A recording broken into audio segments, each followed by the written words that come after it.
Do you want me to go, Ryan, or you want to Um, do? I'll just do a quick little Yeah. intro and then we'll get going. Okay. So thank you very much everyone for coming to today's workshop Wednesday on business acquisition. So we have Marc Andre here today who is going to give us a little presentation on business acquisition. So Marc, I will hand it off to you, and I'm kind of in the background here letting people in, or if you have any issues with Teams or any questions, feel free to let me know. Okay. Perfect. Well, thank you for the opportunity and welcome everyone to that session. Don't know if it's going to last for a full hour, but I'm going to give you the best I can to talk to you about. I believe it's the greatest opportunity right now in the market about buying businesses. For those of you who are there, and maybe you can answer in the chat, just a quick survey. How many of you are planning to become an entrepreneur in the next 5 years? You can probably answer that in the chat. I'm curious to just a matter for myself to adjusting my presentation, and then how many of you think it takes millions of dollars to buy a business? Any anyone dare to state their position? Okay, so that's okay. So let's start it. Basically, let me share my screen. Just gonna go right there.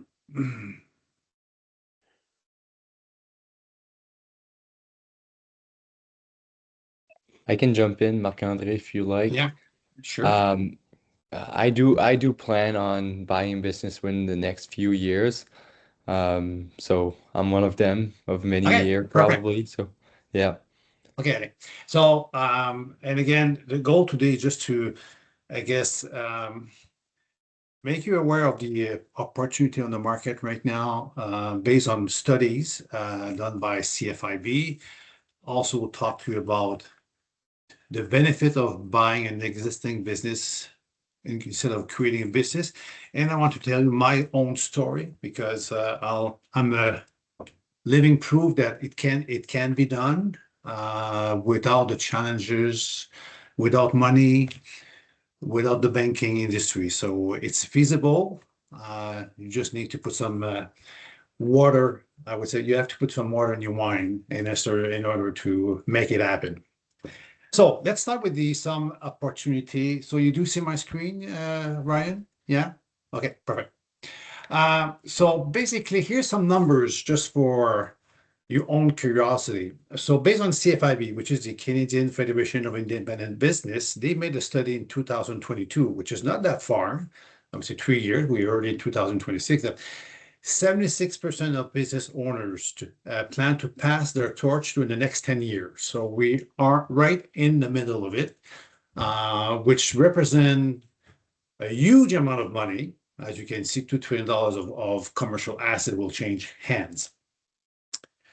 That being said, only 1 in 10 or 9% of owners have a formal succession plan in place. So basically, and I do see it on a regular basis because part of my job is coaching business owner to prepare the business for the next chapter of their life. And most of them have no plan at all. And unfortunately, when you have no plan, you probably heard that before. You fail to plan, you plan to fail. And when we say you plan to fail, is mostly planning to fail to fail in selling your business or transferring it to the new generation of entrepreneur. Uh, the next interesting numbers coming out of the same study is that the most commonly cited factor of buyer for succession is finding a suitable buyer. 50%, 54% of business owners saying it's if they have a hard time to find a suitable buyer. And the other one at 39%, the reliance on the owner for day-to-day operation. And that's the biggest challenge right now. And business owners do not realize to what extent that the fact that business rely on them, it has a negative impact on the value of the business because the new owner he's buying the business, he's not necessarily buying the individual. But if the business rely too heavily on him, most likely he's going to have to find a way to deal with that. Now, I mean, if we go on simple economic fact, when the offer exceed the demand, technically what happened? Well, we're going to see economically price goes down. Here, I would say not necessarily price will go down, but flexibility of the owner will need to improve.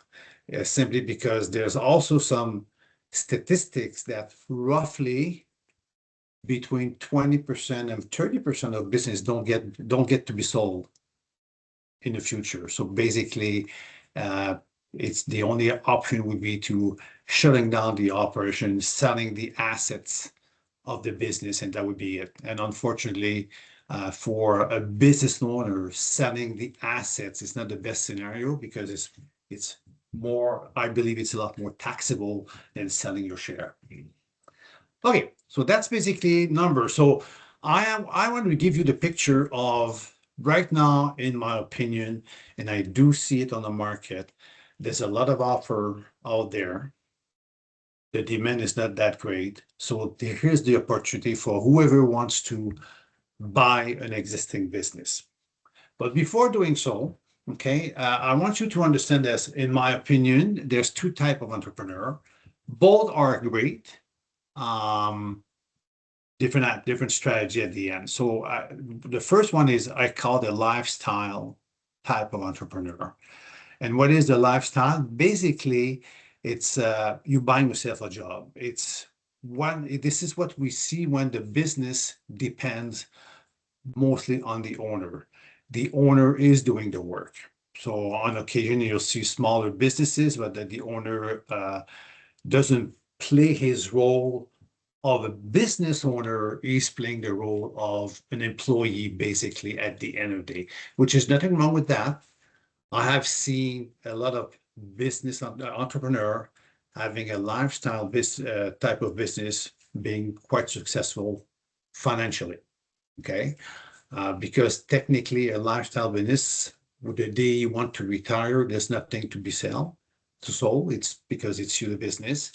So you have to plan ahead with a good financial planning goal in mind, having good insurance in place, because if something happened to you, you don't want to have your family or yourself in trouble. A value creation type of business entrepreneur is the one that wants to become an entrepreneur and wants to build a bigger business, build value. And here I'm not talking the building type of business such as I would say, let's call it some Group Savoy or Imperial Manufacturing. I'm talking about a business that you want to have 5, 10, 15, 20, or 50 employees, but they want to create value. And then the difference here is this is where the concept that is the biggest, the most important for the owner is you need to build a team where the business can run without the business owner. Unfortunately, what I see on the market, that's not really the case. Most of the business, up to 50 employees, yeah, they do have some kind of a managing team, but mostly the one who's making the decision is the owner at the end of the day. So just keep that in mind. And again, I just want to stress, there's nothing wrong depending on your choice, but you have to make eventually, sooner than later, a decision. What type of entrepreneur do I want to be? Do I want to be a lifestyle type of entrepreneur or a value creation? Because if you want to buy a business, a lifestyle could be you'll be buying a pastry shop, for example, which is a small operation, and you can be quite successful. And then if you are looking for a value creation, you could be looking at buying a bigger business with 10, 15 employees, and you want to grow that business. That being said, I mean, you could buy a smaller operation and make a decision that you want to grow that business and bring to the next level, which is always feasible. Now, the myth of the entrepreneur. And just to give you an idea, I've been a banker. I was a banker for 20 years, worked for Accor for 2 years, and I'm an entrepreneur consultant for the last 24 years, roughly 23, 24 years.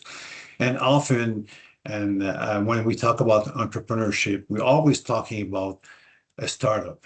And I see a lot of program initiative wide open for starting a business, but very little for buying a business or taking over a business. So, but there's two paths if you want to become an entrepreneur, a creation, so being a startup, or taking over a business, which that's a path I took, and I'll give you later on my journey to become an entrepreneur in that aspect. Okay. Here's the benefit I believe are not to neglect when looking at buying a business, and that will depend of course of your family situation, I should say, or your financial situation. So first of all, if you buy an existing business, so you have existing customers, so you don't have to find new customers. You will, but at least you're starting with a base of customer. They know the business. That business been operating for many years, so you have that base of customer that is sometimes if you have a startup that you need to build from zero. Here, at least you have something, a foundation available to you. Then the second benefit is you have an immediate income. Okay, so basically from day one you will go into an existing business. You have a revenue coming in, you have sales coming in, you have supplier, client, so everything it's a system that's already been in movement that you don't need to create from zero. So of course, if depending of your situation, if you start a business, you can be 7 months without any real income for yourself.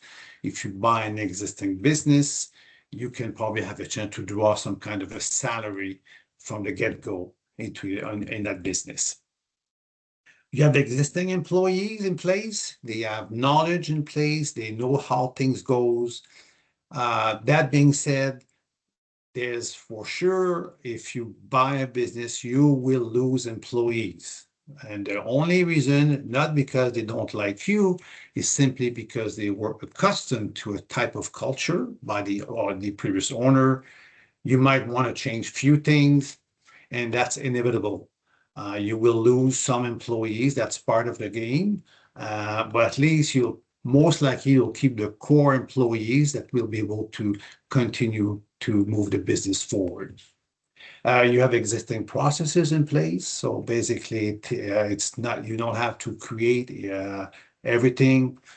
There's a process, there's a system in place that you just continue using, and of course, often financing is easier. And what do I say by that? Well, if you are buying an existing business and you need to borrow money to do the transaction, you have potentially a cash flow that can support the new debt. And that's a key thing. So basically, if you buy a business, my first advice, buy a profitable business. Don't buy a business that doesn't make money, because that's going to be a challenge. If you buy a business, or you look at the business and the owner tell you, well, I have some discretionary income, that doesn't count for a bank. And it shouldn't count for you. Basically that's a risk. So the discretionary income, that's a choice they made. It's up to them, but you cannot count that into your projection. And especially if you plan to knock at the door of a financial institution. My advice to you, when you buy a business, you should be looking at least a business that has been in operation for at least 10 years and is profitable. Profitable enough that that you can draw a salary, some kind of a salary. A term I use is the ideal scenario that you find what we call a boring business. A boring business are those businesses that are under the radar, that people don't see, and that you can be aware, and then they don't have any succession planning, no succession within the family. And again, I'll tell you my story about that later on during that presentation. So just keep in mind, at the end of the day, if you make a decision that buying a business is the best option for you, simply because of your own reason, you buying business, you're not just buying a building or an equipment, but you're buying a system that is already working. The best you can do is to improve it. Okay, so you have a system, you'll improve it. Most likely you won't discount everything. You're just going to take the way things are being done and see how we can improve it and take the business to the next level of growth in that aspect. Okay, now the reality, if you knock on the door of a business and they want to sell their business, here's the reality, and that's the, I would say, the sensitive aspect of that kind of transaction. Well, first of all, recognize the business is often dependent on the owner. Okay, so which means that you're gonna have to deal with that. So part of your concession, if I can use that word, is you need to understand that he needs to be part of your integration plan. So if you buy an existing business with an actual owner that depend, you have to find a way to make it work for you for at least a year until you transfer all this knowledge, which is in his head, into yours, and you'll be smart enough to start to systemize everything to avoid the same mistake. The numbers are not always perfect into small businesses. Why? Well, first of all, I would probably say that 95%, even maybe 100% of all small business, their financial statement are not audited financial statement. They are review engagement. They are notice to reader. CP, they're just going to ask you question to validate a few things, but that's it. They don't do any type of physical verification of the financial statement. So the numbers on paper could be different from the reality. And that's basically when you do your due diligence process, this is where you're going to be finding out to what extent there's a discrepancy with the numbers in the financial statement with the reality. That's, for example, if a business has an inventory on hand, most likely in your due diligence will take an inventory count. Most likely it won't balance with the financial statement. But that's okay. At least if you both agree on the numbers, you can make some adjustment to it. The third thing is culture must be one. So if you come into a business, you might have your own culture, to the sense that you want things to happen the way you see it, but right now it's the way the actual owner have seen it for so many years. So you have to want that culture, and I would say you have to want the trust of the employees there. I mean, don't get them. The reality is, most employees involved in a new purchase, most likely the first question they're going to ask themselves: am I going to lose my job? That's probably the first question they ask. So you have to build that trust. You need them and they need you, but the trust must be built by you first, and then and prove yourself that you want their best interests in order to grow the business. Financing is more complex, of course, because if you start a business, well, you start with zero, you can probably get some grant, some income from EI support. But if you buy a business, there's the complexity of down payment, vendor take back, performance holdback, financial, do you have equipment, building? So it's a little bit more complex, but it's feasible. And of course, the last one, but not the least important, the emotional transition with the actual business owner. What I've seen so far from business owner, the biggest challenge for them the day they sell their business or they have an agreement is to starting to let go of few things. Okay, so business owner of small business, they tend to have their hands in almost every aspect of the business. Now, if you buy them, you come to an agreement and you will become a partner with them until you buy them out. The biggest challenge for them would be learn to trust you, learn to trust that you can make decision and let go of few of decision making that he was doing by himself in the past. So very emotional. It's that what we call it the ugly baby syndrome in our line of work, which means that for the business owner, their business is great. It's the perfect business for most of them. But from a buyer perspective, it's not necessarily the best and the greatest business of all. So that's why we call it the ugly syndrome, ugly baby syndrome.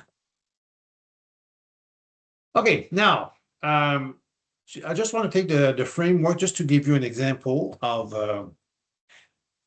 the difference between a startup and acquisition. I know the focus today is on the business acquisition that we want to talk. I wanted to give you still some difference between the two. So if you're talking about decision framework, start with acquisition, where you start with an idea, and an acquisition, you start with a system. It's already there. You don't reinvent. You just take what it's there, and you can improve it. At a startup, you are more creative and agile. Acquisition, you analyze integration. And what do I mean by that is typically my advice to someone new, and I would give that advice even if you become the new general manager or the new person in charge of a department, for the first 90 days, just listen, ask questions, don't change nothing, try to understand what's going on. That first 90 days is for you to really understand the complexity of the operation. So you don't change nothing, you change nothing, you ask question, you try to understand, you can ask the same question twice, make sure that you understand. You have the privilege, I would say, because I keep saying to my clients sometimes I'm being paid to ask the stupid questions. And I do, because I want to understand. And you'll be probably surprised of how people will be probably speechless in front of you, some of your questions. So remember, so that's why you need to analyze and the integration of the business. Startup, you create your own culture. Acquisition, you need to adapt and lead an existing culture. You could probably change it eventually, but changing a culture of business will take you probably at least 1 to 2 years, if it's not 3 years. So you need to adapt first to the actual culture, and then slowly but surely trying to move it to where you want to be. Startup, in respect of pace and risk profile, startup takes time to grow revenue, of course. Acquisition, well, cash flow from day one. So that's the beauty of acquisition, cash flow from day one. Higher risk, higher control. Existing business, lower risk, but more complexity, because you already have a system in place, you have people in place, so it's a little bit more complex. Pace, reputation, where if you have a startup, you build a reputation, and if you're buying a business, you inherit one, good or bad. That's a key thing. So if you're buying a business with a bad customer review, you could still buy the business, but you're gonna have to make some changes and see how you can improve that. So that's the challenge buying an existing business. Now, in respect of skill set required to buy a business versus a startup, or startup product development and sales, okay, acquisition, it's financial analysis and leadership. You don't have to worry about sales in buying a business because the sale is already there. There's already a customer base. They are buying on a regular basis. But you need to have some kind of the ability to do some kind of financial analysis and exercise your leadership in that aspect, because you're going to have to, people will be judging you within the business. If you do a startup, you'll be testing the market, you'll be building a brand. In a business, you'll be more people management and due diligence.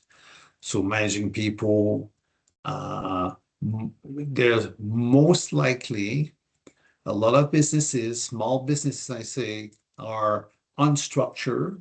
So they need a lot of guidance with employees. So people management and due diligence would be key.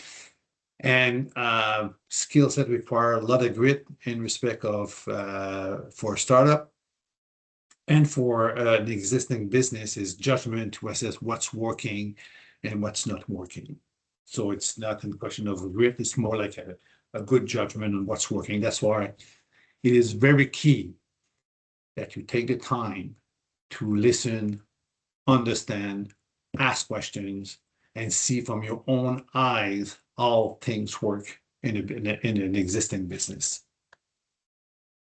Okay, so for those of you who are interested, I have, and you can probably put your email into the chat. I do have, I can send you 10 questions you should be asking yourself before buying a business. But I would like to just to share some questions here for you. That is, in my opinion, very key. The key difference between buying and creating business. So you should be asking yourself, do you like to create things? You like to improve things? Myself, I'm not a very creative individual in respect of creating things, but I enjoy myself so much on improving existing things. So I don't like to create a new wheel. I'd rather to take an existing wheel and improve it and make it work even better. Would you rather take a lot of risk or optimize something that already works? That's another question, because a startup, there's more risk. Knowing that you all know that some statistic about starting a business that after 3 years, there's not a whole lot of startups that still survive past 3 years. So that's a big question you should be asking yourself. If you buy an existing business that's been in operation for 10 years, most likely you're going to be able to continue. So that's why I'm saying continue. There's less risk in buying a business. Or the last question, do you want to inventing a product or run a business? Because a startup, most likely there's a big chance you're going to be inventing a product in that aspect, or service, of course, or instead of running a business. And that's why I'm saying often when you are a startup, most likely you're going to be a lifestyle type of business for a few years until you have grown enough to become a value creation, and which is fine again. It's just a ramp up to become from a startup to become a viable business. The challenge there, and are you going to have enough resources for you to sustain that gap? Okay, now I guess I don't know if there's any questions right now. I don't think so. I don't see any hands. Okay, so let me give you my own story, and again, it is my story. It's not the best story in the world. It's not the worst story in the world. It's just my story. And again, I'm sharing that just to give you that. Okay, so Maureen said, yeah, I want to create and also buy existing. Yeah, you can do that, but I would say that your creation will come after. So basically, you buy an existing business. I probably would say the first few years you'll be managing that business, and after that, you can start bringing new ideas or creating or innovate, because the reality into a business, I believe that you need any type of business need to innovate as you grow. So that would be your creation, the creating aspect of in buying the business. Okay, so my story. Well, first of all, just to give you an idea, I am not coming from an entrepreneurial family. I'm the only entrepreneur in my family. My father was working for the federal government for CBC. And my mother was a stay-at-home mom. And I've got two brothers and one sister. And they are both today retired and enjoying their retirement with a full pension plan from their employers. And I'm the only one that I could be eligible for my pension because I'm 65 years old, but I'm still working because I'm enjoying myself. So I don't want to retire at this point. So the first thing that happened to me, so if you are asking why did I become an entrepreneur? Well, my journey started by reading this book, The Awaken the Giant Within. And reading that book made me realize that I wanted, in order to become the best version of myself, I felt for myself that entrepreneurship was the best option for me. And so by the time I read that book and became an entrepreneur, it took me 4 years. Okay. And I become an entrepreneur by becoming a partner in that consulting firm today that I own. So just imagine yourself. So I'm back in 2001, roughly. I'm a father of 4 boys. Back then they were in the between the 5 years old and 10 years old. My wife was a stay-at-home mother because we felt back then that having 4 kids, it was making more sense for us that she stays home instead of working to reduce the cost of daycare. And so I didn't have any money to become partner in that business. But back then, the business name was Direxis. And I came to an agreement with the owner. I said, okay, can I become your partner? And we agreed that take part of my salary will go against buying share of the business until I reach the 50% level. So basically, I agree on the same salary I had when I was working with the government just before moving to Direxis as a partner. And I took a portion of my salary and give it against a payment to buy my shares. So the sacrifice I had to do for the first 5 years of being in business is making some kind of adjustment on my budget in order to buy the business, but not having an impact with my family. So that was my goal. And it wasn't always easy, but we made it.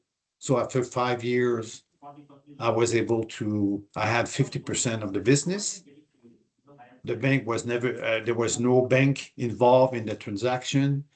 And I paid based on my salary. So that's one option that you can look at. And then it came in 2017 when, was it? No, 2015, when we decided that I would be buying the next 50% of the share of my partner. He wanted to retire. So what we've done, because it was an existing business, we were doing well. We were paying dividend to the shareholder, myself and him. And what I done is I took my 100% of my dividend and give it back to him in respect of buying his share, the rest of the 50%. So we had an agreement to do it in 5 years, and we were able to achieve it in 3 years. So on 2 occasions, to become 100% owner of my business that I own today, we changed the name from Direxis to Unison Workplace Strategy. I've done it with no money, but with only money available with with an agreement with my partner, and of course, originally from the business owner. So that's a message for you people that it is feasible, but there'll be concession you have to make. So the question would be that, am I prepared to have a salary and having a big chunk of it taking away to pay back my share? And what kind of adjustment I will have to make in my personal life in order to be able to make that happen. I'm a firm believer that everything is possible, but you have to make some sacrifice. I can add that to this that I remember plainly, and I'm going to say that I'm not looking for any pity, but back then I remember to be on the road for the business, traveling. I'm on a promise to do some contract and restricting myself to buy myself a coffee or anything because I was too tight in my money, and I just want to make sure that the kids at home were not missing anything. But that's a choice I made. And today, on hindsight, I'm very happy with that choice. I had no regret. It was feasible. And then today, I'm very happy to be the owner of Unison. Now it's the other way around. One of my son is working with me, and he has bought 50% of the business. Of course, he didn't have the money to buy me out, the 50%. So we make an agreement again that based on the profit of the business, he'll be paying me back with those profit in that aspect. So but again, now it's a little bit different because it was from father to son. But just keep in mind, when I came into that business in 2001, the actual owner, Gilbert LeBlanc, knew me professionally, but didn't know me at all personally. It was only professionally, and we were able to make a deal. So it is feasible. We just have to make some concession. So that's basically how I became an entrepreneur. Now, based on all that reality, and I'd like to finish on that, is I realized that like I mentioned earlier, buying a business, the skill set is quite different and from starting a business. That's why we are working on a project called the Center of Excellence for Entrepreneurship, where we will train people to become entrepreneur, but in a real life environment, which means that right now we are in the process. We've been looking at it for 3 years. Now we do have a deal in place that we will be buying manufacturing businesses where we will implement our system and then eventually send one person in that business for at least 2 years to get trained on how to run the business. And after those 2 years, that person could be ready to buy his own business, or we can help them out to buy a business. Now, I'm saying that for the following reason. So again, just to show you when you start trying to make it happen. So we approach that business. It's a kitchen cabinet business in Fredericton. 4 employees, and the 2 owners are among the 4 employees. So just to give you an idea that those 2 individuals create a lifestyle business. So they are part of making the cabinet and installing the cabinet whenever they sell one. Very profitable business. They've been in operation for more than 20 years. I do call it some kind of a boring business because they do have a Facebook page, but it's not up to date. They don't have a website. They don't have a designer on the staff. It's only word of mouth. Their annual sale is in the high 6-figure, and the net profit in the low 5-figure, high 5-figure. For us, it was profitable. And again, we have an agreement with them. We're now just waiting for the legal paper to be in place, but we come to an agreement, and we have to make some concession again. They are financing the transaction when no banks are involved, no funding supplier involved. We had some kind of a down payment. We agree on a down payment of $60,000. But then all the rest is being financed by what we call a vendor take back. But we're only buying 60% of the business, and we'll be buying the next 40% over the next 4 years. But in order to make the deal attractive to them, I had to give them a good interest rate on the vendor take back for them to look at it and say, well, it's better than to have that 8%. So I gave them 8% return on their vendor take back, which it's almost triple what they could get at the bank on a term investment, basically. So again, just to show you that when you start talking and first of all connecting with the business buyer and they see a fit with you, it's feasible to come to an agreement. And remember,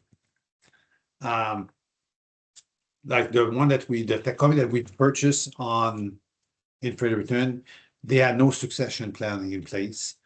They had no children wanting to take the business.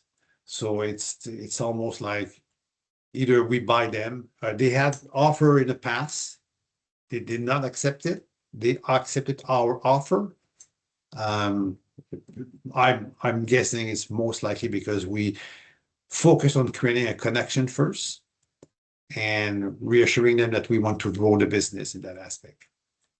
So again, I'm sharing that for you to make you aware that everything is possible.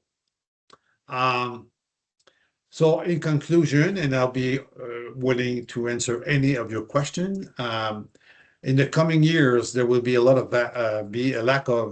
will not be a lack of companies. There will be a lack of buyers, and keep that in mind. Which when you know the economic principle, when the offer exceed the demand, it's changed the dynamic. Either the price will go down, or the owner will become more flexible.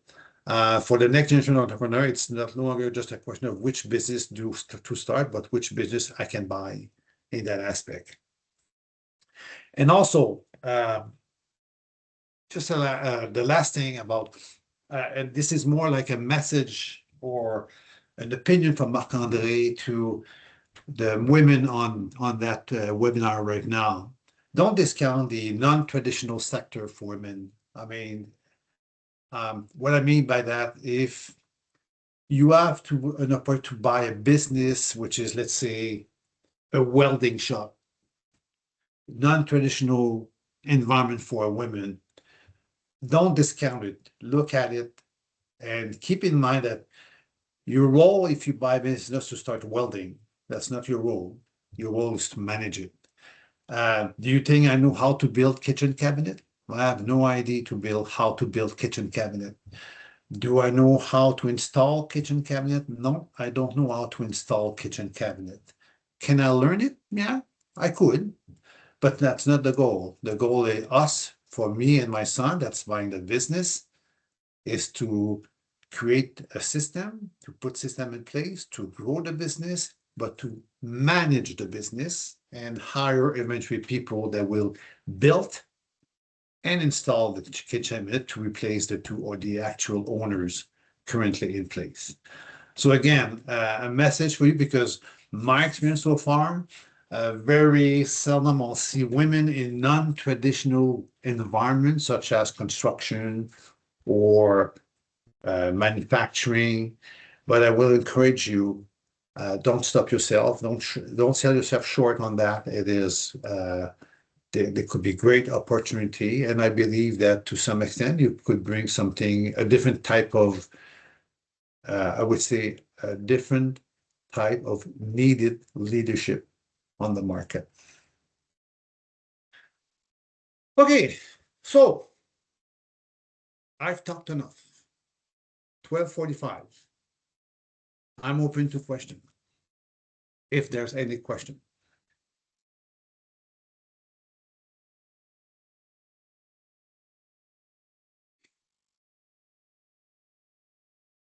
Yes, Alex.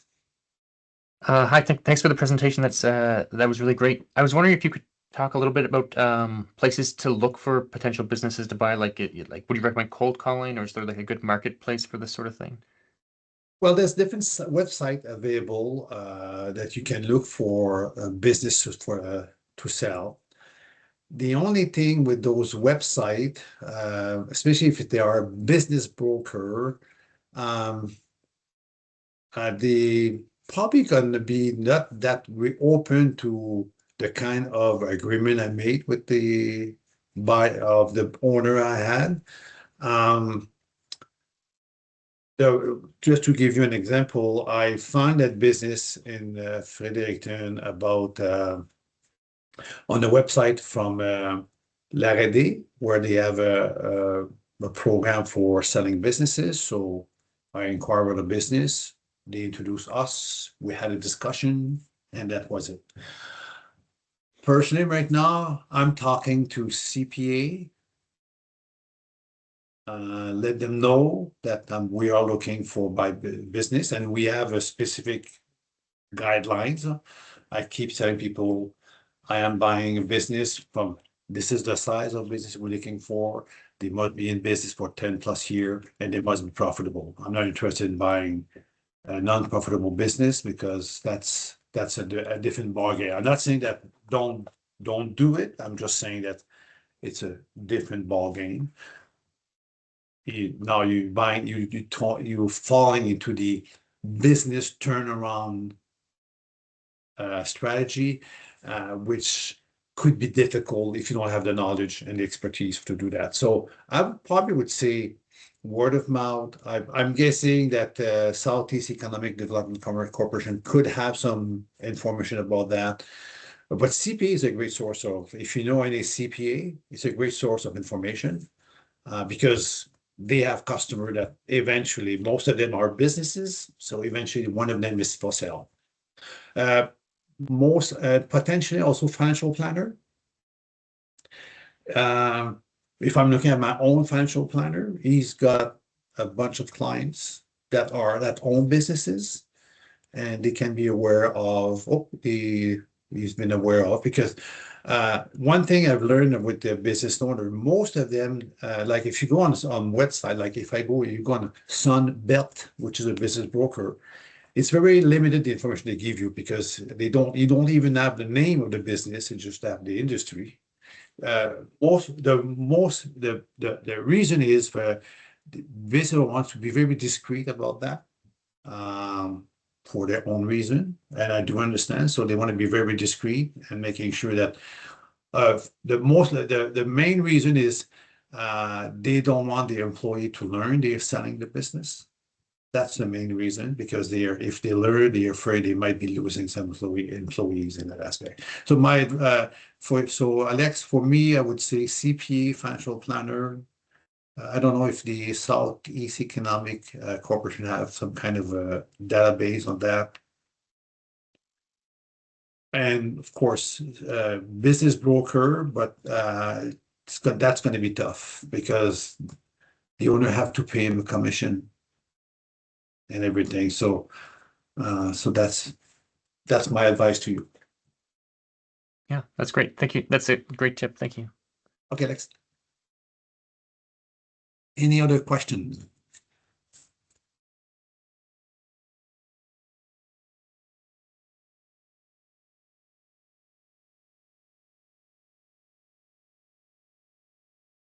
So no hands. Okay. No, does not look like it. All right. So if anyone wants that list of 10 questions, you can either put your name in the chat or I'll send it to Ryan. And you can ask Ryan to get a copy of it. And also, I will also be sending the presentation to Ryan, and then you can ask him if you can have a copy of the presentation. You have my coordinate on that presentation. And if I can answer any of your questions, feel free to give me a shout. I'll be happy to do it. Yeah, if you just want to send me the 10 questions there along with the presentation, I can share that with the recording so that way they can all have it. And then Okay. if they do have further questions, they have your contact to reach out, or I can connect them to you if they reach out to me as well. Okay, perfect. Great. Perfect. All right. Okay. Well, Well- thank you very much again, everyone. Have a nice day. Thank you very much, Marc-Andre, and thank you very much, everyone, for coming to today's Workshop Wednesday on business acquisition. Okay, perfect. All Thank right. you. Have a great day, everyone. Bye.